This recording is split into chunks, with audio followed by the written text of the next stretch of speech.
I'm Don Roberts, bringing you SEC News in 60 seconds. The Guernsey group of the Channel Islands Church Company held the first Adventist baptism on the Channel Islands, with SEC Executive Secretary Pastor Nathan Stickland baptising 2 individuals.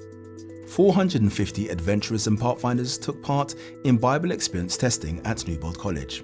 18 adventurer and 25 pathfinder teams placed first and moved on to union level testing. Area 4 held a Church Ministries Day at Gatwick Holiday Inn, featuring workshops from SEC directors and a leadership seminar by SEC President Dr. Kirk Thomas.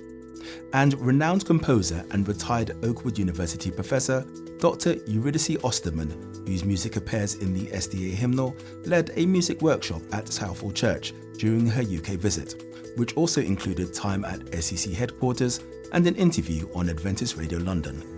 Thanks for watching. See you next week.